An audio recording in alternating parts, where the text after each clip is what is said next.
Hey everyone, and welcome back to the channel. Today, we're diving into a topic that's close to my heart, and I bet to many of yours as well, the simple, wonderful joy of drawing and coloring.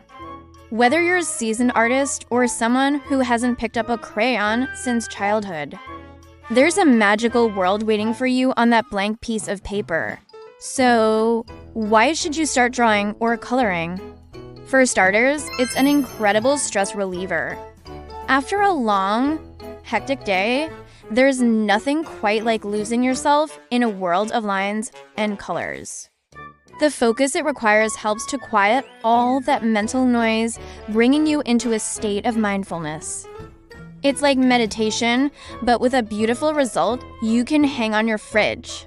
Plus, it's a fantastic way to express yourself without using a single word. Feeling happy? Bust out the bright yellows and oranges. A little bit blue?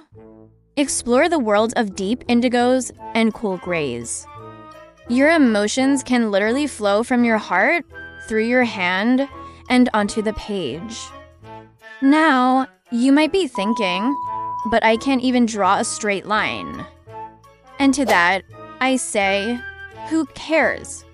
The goal isn't to create a museum-worthy masterpiece on your first try. It's about the process. It's about having fun. Start simple. Grab a pencil and just doodle. Draw shapes, squiggles. Anything that comes to mind. Don't judge yourself. Just let your hand move. This simple act builds hand-eye coordination and, more importantly, confidence.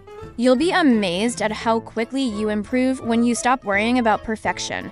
For those who feel a bit intimidated by a blank page, coloring books are your best friend. And I'm not just talking about the ones for kids. The world of adult coloring books is massive. You can find intricate mandalas, beautiful landscapes, fantasy creatures, you name it. They give you the structure, so all you have to do is bring it to life with color. This is a great way to learn about color theory and blending without the pressure of drawing the lines yourself. Experiment with colored pencils, markers, or even watercolors. See how different colors interact and create different moods. Let's talk tools for a second. You don't need to spend a fortune to get started. A basic set of colored pencils and a sketchbook are more than enough. My advice is to start with what you have. As you get more into it, you might want to explore different mediums. Markers give you bold, vibrant colors. Watercolors offer a soft, dreamy effect. Pastels are great for blending. Each one has its own personality, and finding the one that clicks with you is part of the fun. Don't be afraid to mix and match either. One of the best things about drawing and coloring is the community.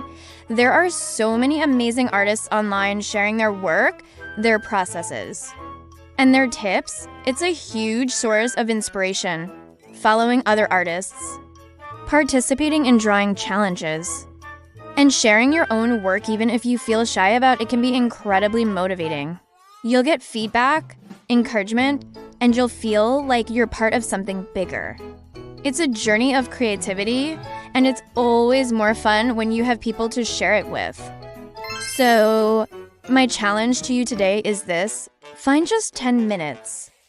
Grab a piece of paper and something to draw with. Put on some music and just create. Don't think about the outcome. Just enjoy the feeling of making a mark, of adding color to the world. It's a small step, but it's the first step into a vibrant, rewarding, and incredibly fun hobby. You've got this. Thanks so much for hanging out with me today. If you enjoyed this video, give it a thumbs up, and don't forget to subscribe for more creative adventures. Let me know in the comments what you love to draw or color. I can't wait to see what you create. See you in the next video.